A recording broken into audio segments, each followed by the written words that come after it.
에 대해서 말씀하는 레위기 19장을 계속해서 살펴보고 있습니다. 앞에서도 살펴봤듯이 하나님은 우리를 향하여 내가 거룩하니 너희도 거룩하라 라고 말씀하십니다. 이 말은 우리는 하나님의 자녀라는 뜻입니다. 그러니까 우리가 하나님의 자녀가 되기 위해서 거룩해져야 된다는 것이 아니고 하나님의 자녀이기 때문에 거룩해야 한다는 말씀입니다. 따라서 하나님께서 우리를 향해 내가 거룩하니 너희도 거룩하라 라고 하시는 이 말씀은 너무도 놀랍고 감격적이고 복된 말씀입니다. 그러니까 이 말씀은 너희는 내 자녀야. 그러니 부모 없는 고아처럼 살던 모든 이전의 삶을 버리고 이제 나의 자녀로서 나의 모든 기쁨과 즐거움과 신성한 성품에 참여하는 삶을 살도록 해라는 영광과 축복으로의 초대인 것입니다. 따라서 하나님이 내가 거룩하니 너희도 거룩하라고 말씀하신 후에 구체적으로 우리에게 주시는 여러 가지 규례들은 우리를 얽어매는 속박이 아니고 우리를 자유케 하는 자유에 대해 헌장인 것입니다. 우리는 이제 이전의 삶을 안 살아도 된다는 것입니다. 우리로 하나님의 생명과 복을 누릴 수 있게 해주는 복음인 것입니다. 그럼 오늘 또 하나님은 우리에게 어떤 자유를, 복음을 선포하고 있는지 살펴보도록 하겠습니다. 오늘 보면 26절에 보니까 너희는 무엇이든지 피째 먹지 말며 점을 치지 말며 술법을 행하지 말며 짐승을 잡아먹을 때 피는 먹지 말라고 말씀합니다. 왜 피는 먹지 말아야 합니까? 여기에 대해서 앞에서 말씀을 했죠. 레위기 17장 10절 11절입니다. 이스라엘 집 사람이나 그들 중에 거류하는 거류민 중에 무슨 피든지 먹는 자가 있으면 내가 그 피를 먹는 그 사람에게는 내 얼굴을 대하여 그를 백성 중에서 끊으리니 육체의 생명은 피에 있음이라. 내가 이 피를 너희에게 주어 제단에 뿌려 너희의 생명을 위하여 속죄하게 하였나니 생명이 피에 있으므로 피가 죄를 속하느니라. 왜 피를 먹으면 안 되느냐? 바로 생명이 피에 있어 피가 죄를 속하기 때문에 피를 먹으면 안 된다고 말씀합니다. 아니 그렇다면 더 열심히 피를 먹어야 되는 것 아닙니까? 생명이 피에 있어 피가 죄를 속하는 것이라면 피를 먹으면 먹을수록 생명을 먹게 되는 것이고 또 죄가 속해지지 않겠습니까? 그런데 하나님은 생명이 피에 있기 때문에 피를 먹지 말라고 하십니다. 피를 먹는 자는 하나님에게서 끊어질 것이라고 말씀합니다. 잘 이해가 되지 않습니다. 그런데 신약으로 오니까 예수님이 이렇게 말씀하시죠. 내 살을 먹고 내 피를 마시라.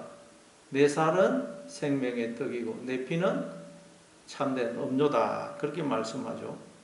그리고 제자들과의 마지막 만찬 자리에서도 떡을 주시면서 받아 먹어라. 이것은 내 몸이니라. 그리고 또 잔을 주시면서 너희가 이것을 다 받아 먹어라. 마시라. 이것은 제 사함을 얻게 하려고 많은 사람을 위하여 흘리는 바 나의 피 곧 언약의 피니라. 그렇습니다. 그러니까 우리가 마셔야 할 피는 짐승의 피가 아니고 짐승의 피가 예표하는 예수님의 피, 즉 하나님의 피라는 것을 알 수가 있습니다. 하나님의 피에 생명이 있고 하나님의 피가 우리의 죄를 속하는 것입니다. 짐승의 피는 바로 이 예수님의 피, 하나님의 피를 예표하는 것입니다. 그런데 그 당시 사람들은 짐승의 피가 가리키는 예수님의 피, 즉 우리에게 참된 생명을 주시는 하나님의 피를 알지 못하고 단지 그 짐승의 피, 그 짐승의 피에 생명이 있다고 생각하고 짐승의 피를 마시더라는 것입니다. 그러면 하나님과 아무 상관이 없게 된다는 말씀입니다. 오늘 여러분은 무엇에 생명이 있다고 생각하고 계십니까? 무엇이 나에게 생명을 준다고 생각하고 마시고 있습니까? 오늘 현대인들은 대부분 돈에 생명이 있다고 생각하고 돈을 마시고 있죠. 성공이, 사회적인 지위가, 인기와 명예가 나에게 생명과 복을 준다고 생각하고 그걸 피처럼 마시고 있습니다. 여러분은 지금 무엇을 마시고 있습니까? 이게 마귀가 예수님에게 한 첫 번째 시험입니다. 마귀가 40일을 금식하신 후에 줄이신 예수님에게 와서 네가 만일 하나님의 아들이거든 명하여 이 돌들로 떡덩이가 되게 하라, 그렇게 시험하죠. 그러나 돌은 떡덩이가 될 수가 없습니다. 돌은 즉 생명의 양식이 될 수가 없어요. 이 말은 이 세상의 모든 것은 결코 우리에게 생명을 줄 수가 없다는 말입니다. 말하자면 이 세상의 모든 것은 돌이라는 뜻입니다. 우리가 그토록 좋아하는 돈도, 성공도, 출세도, 사회적인 지위도, 인기와 명예도 다 돌이라는 거예요. 그건 참된 생명을 우리에게 줄 수가 없다는 것입니다. 그런데 마귀는 우리에게 이 세상의 것들이 돈이, 인기, 성공, 출세가, 즉 이 돌들이 너희에게 생명을 주는 것이니 그걸 먹고 생명을 취하라고 우리를 속인다는 것입니다. 그래서 요즘 세상이 하는 소리는 전부 뭐니 해도 돈이 최고야. 돈이 없으면 인생 실패한 거고 돈 있으면 인생 성공한 거야. 그렇게 말합니다. 그래서 요즘 젊은이들은 영끌이라고 해서 영혼까지 끌어 모아서 부동산과 주식에 투자를 하고 있습니다. 바로 그렇게 돈과 이 세상의 것들이 우리에게 생명과 행복을 준다고 생각하고 거기에 최고의 가치를 두고 그것으로 돈과 이 세상의 것들로 인생의 성공과 실패를 평가하는 것, 그게 바로 짐승의 피를 마시는 것입니다. 자꾸 그런 생각을 하고 그런 생각을 따라가는 것, 그게 여러분 짐승의 피를 마시는 것입니다. 그러나 짐승의 피를 마시면 하나님과의 관계가 단절된다는 것입니다. 그런데 예수 믿는 우리도 짐승의 피를 마시고 있을 때가 얼마나 많아요. 우리도 짐승의 피에 취해서 살아갈 때가 얼마나 많습니까? 그래서 야고보 사도는 이렇게 말씀합니다. 야고보서 1장 16절 17절입니다. 내 사랑하는 형제들아 속지 말라. 온갖 좋은 은사와 온전한 선물이 다 위로부터 빛들의 아버지께로부터 내려오나니 그는 변함도 없으시고 해전하는 그림자도 없으시니라. 속지 말라는 것입니다. 즉 이 세상의 것들이 우리에게 생명과 행복을 주는 것이라고 착각하지 말라는 것입니다. 이 세상에서 우리가 누리는 모든 좋은 은사와 선물들은 다 우리의 아버지 되시는 하나님께서 주시는 것이라는 말입니다. 이 말은 참된 생명과 행복은 오직 하나님께서 주시는 것이며 하나님은 지금도 우리에게 생명과 복을 넘치도록 주고 계신다는 것입니다.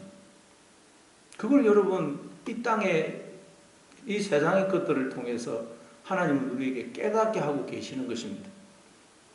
따라서 우리는 눈에 보이는 이 세상의 것들을 통해서 우리에게 참된 생명과 복을 주시는 하나님을 발견하고 하나님께로 나와야 되는 것입니다.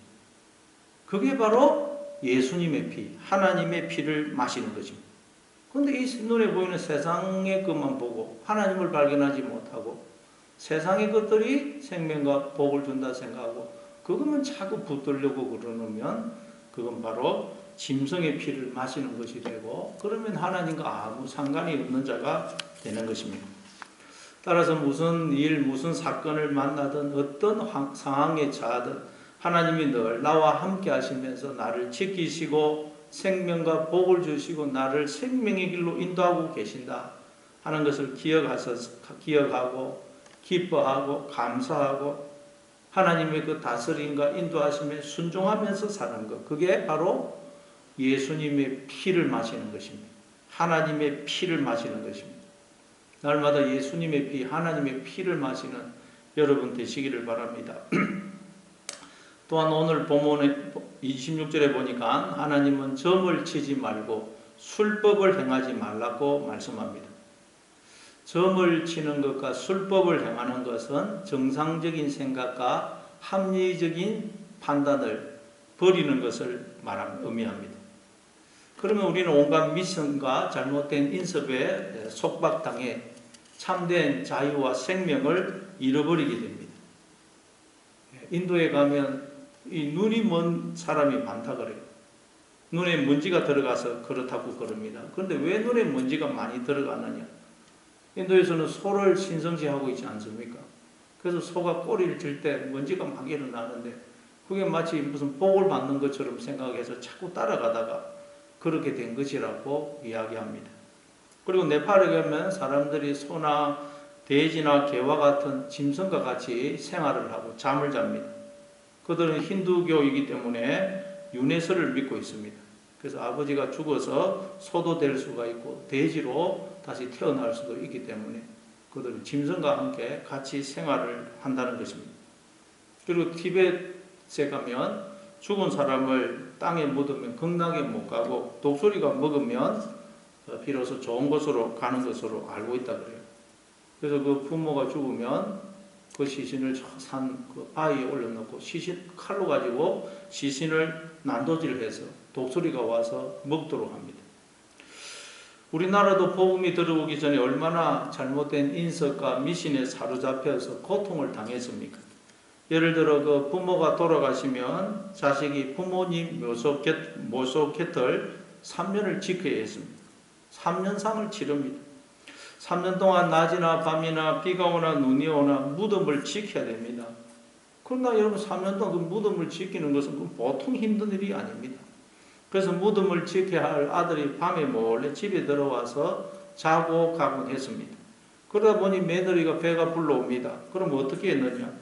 자식이 3년상을 제대로 안 지켰다는 불명예를 안 당하려고 며느리에게 불륜을 저질렀다는 죄를 뒤집어서 씌워서 죽였습니다.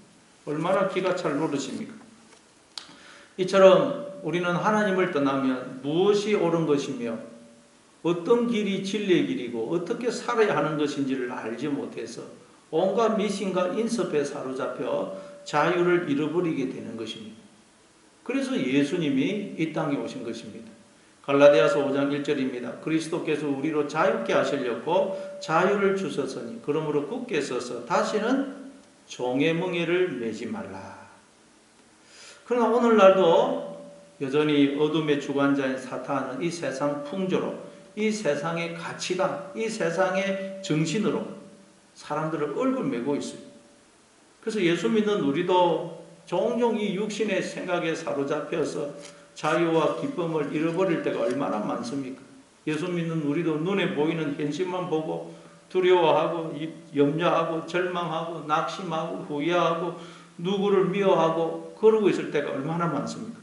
그게 바로 점을 치는 것이고 술법을 행하는 것입니다. 잘못된 생각에 잘못된 영에 속박당해 참된 자유와 기쁨을 잃어버리고 있는 것입니다. 그래서 오늘 본문에 보면 점을 치다라는 말이 히브리어로 나하신데 뱀과 똑같은 단어예요. 뱀도 나하신데 단지 모음만 다릅니다. 뱀이라는 것은 우리가 머리의 자리에 앉아서 하는 하나님 없는 생각, 육신적인 생각, 불신앙적인 생각을 그 뱀이라고 그런다 그랬죠.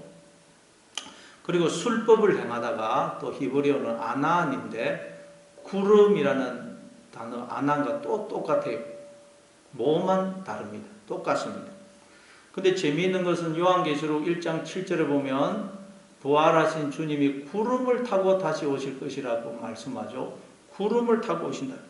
구름. 그러니까 이 말은 우리가 하나님의 말씀의 다스림을 받아 영의 생각, 믿음의 생각, 하나님의 생각을 할 때, 즉 늘 나와 함께 하시는 하나님으로 인해 우리가 어떤 상황에서든 기뻐하고 감사하고 찬송하면서 살 때, 그때 주님이 우리의 마음과 삶에 임하신다는 말이에요. 다시 말해 우리가 머리의 자리에서 내려와서 주님의 발등상 아래로 내려갈 때 철저하게 내 생각을 버리고 주님의 생각, 판단을 받아들일 때 그때 주님이 우리의 마음과 삶에 임하신다는 것입니다. 그걸 두고 주님이 구름을 타고 오신다고 그러는 것입니다. 그리고 그게 점을 치는 것과 술법을 행하는 걸 버리는 것입니다. 자, 그리고 오늘도 27절입니다. 머리카락을 둥글게 깎지 말며 수염 끝을 손상하지 말며 그래요. 머리카락과 수염을 깎지 말라고 말씀합니다. 이 구절을 보면 생각나는 사람이 있죠. 바로 나시릴인 삼손입니다. 나시리는 머리에 삭도를 대면 안 됩니다. 즉 머리카락을 자르면 안 됩니다. 네. 그런데 재미있는 것은 그렇게 머리카락을 자르지 않고 길게 기른 삼손이 엄청난 힘을 발휘하죠. 그래서 블레셋 사람들이 이 삼손 때문에 이스라엘 나라를 침범을 할 수가 없어요. 그래서 이 블레셋 사람들이 들리라를 이제 부추겨 가지고 삼손에게 힘의 비밀을 묻게. 들리라가 계속 삼손한테 삼손, 당신의 힘의 비결이 뭐예요? 당신의 힘은 어디에서 나오는 거예요? 집요하게 묻죠. 들릴라의 그 집요한 물음에 결국 삼손은 내 힘의 원천은 머리카락에 있어 알려집니다.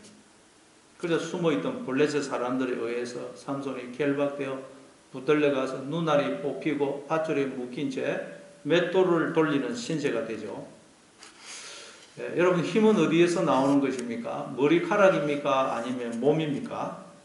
당연히 힘은 몸에서 나옵니다. 그런데 삼손은 힘이 머리카락에서 나온다고 착각하더라는 것입니다. 마찬가지로 우리에게 주어진 생명, 지혜, 힘, 능력, 존귀, 영광은 다 누구에게서 나오는 것입니까? 나에게서 나오는 것입니까? 아니면 하나님에게서 나오는 것입니까? 겉으로 보면 그것들이 나에게서 나오는 것처럼 보입니다. 내가 막 그냥 지혜를 발휘하고 힘을 발휘하기 때문입니다. 겉으로 보면 길게 기른 삼손의 머리카락에서 힘이 나오는 것처럼 보입니다. 그러나 머리카락이 아닌 몸에서 힘이 나오는 것처럼 우리에게서가 아닌 하나님에게서 생명, 지혜, 힘, 능력, 존귀, 영광 모든 것이 나오는 것입니다. 그런데 인간들은 머리카락에서 힘이 나온다고 착각하더라는 거예요. 즉 나에게서 생명, 지혜, 힘, 능력, 존귀가 나온다고 착각하더라는 거죠. 근데 여러분 우리도 그렇게 착각할 때가 얼마나 많습니까? 뭔가 일이 잘 되고 업적을 쌓고 성공하고 돈을 벌고 지위가 올라가고 내가 계획했던 일들이 이루어지고 그러면 마치 내가 똑똑하고 능력이 있어서 그런 것처럼 우리 얼마나 어깨에 힘을 주고 자랑을 합니까?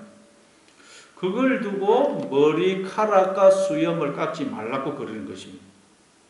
우리는 하나님께 붙어있는 머리카락과 같다는 거예요.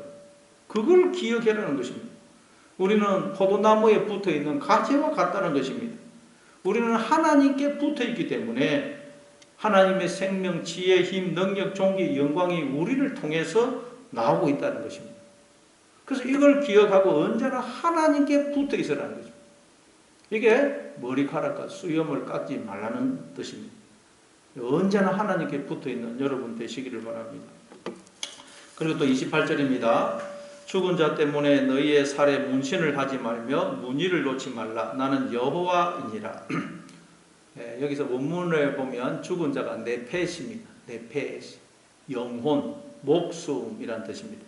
그러니까 정확하게 번역하면 영혼을 위해, 목숨을 위해 너희의 살에 문신이나 문의를 놓지 말라입니다.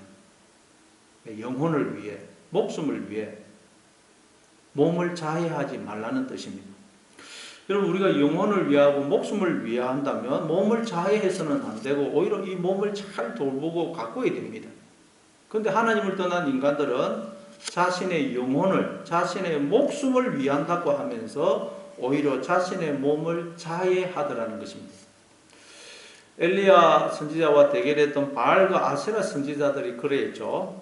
누가 참신인지를 놓고 대결했던 그들은 엘리야 선지자보다 먼저 제단을 쌓아놓고 그들의 신께 불로 응답해 달라고 간구합니다. 그런데도 응답이 없어 나중에는 자기들의 몸을 칼로 해야죠. 피를 흘려요. 여러분 신을 섬기는 것은 참된 생명과 행복을 누리기 위해서인데 그들은 신을 섬기기 위해서 오히려 자해를 하더라는 것입니다. 이게 인간이라는 거예요. 아담과 하와가 하나님을 왜 떠납니까? 선악을 아는 일에 눈이 밝아져서 선악을 아는 일에 하나님처럼 되기 위해서, 즉 하나님처럼 되기 위해서, 그러니까 자신의 영혼을 위해서, 자신의 목숨을 위해서 하나님을 떠난 것입니다. 참된 생명과 행복을 누리기 위해서 하나님을 떠났어요. 그러나 결과는 어떻게 되죠? 오히려 자기에게 주신 생명과 복을 죽이고 파괴하는 행위들이라는 것입니다. 자해하는 행위들은 하나님을 떠나면 그건 자해하는 행위라.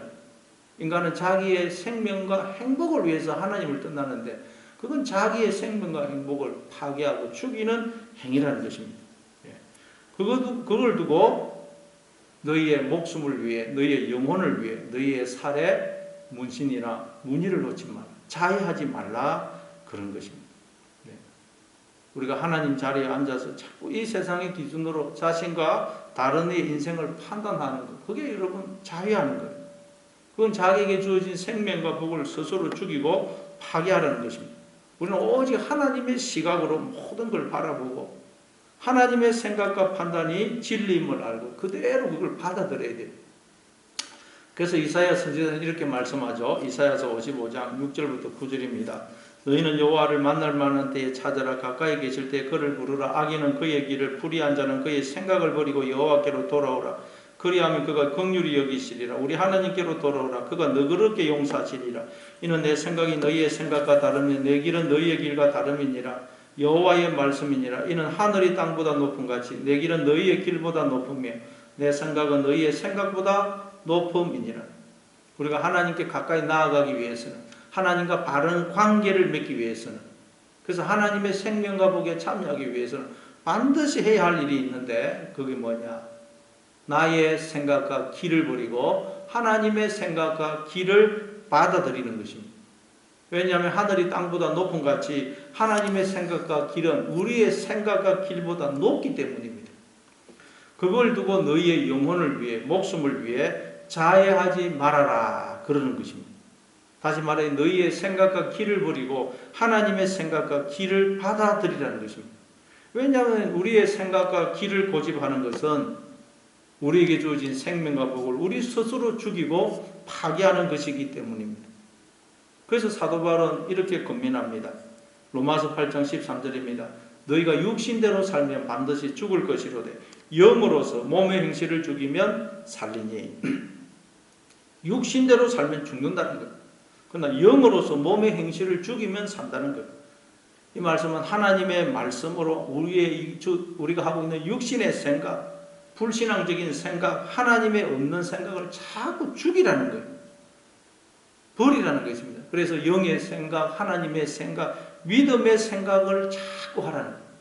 하나님의 생각과 길을 자꾸 받아들이라는 것입니다. 그러면 산다는 것입니다.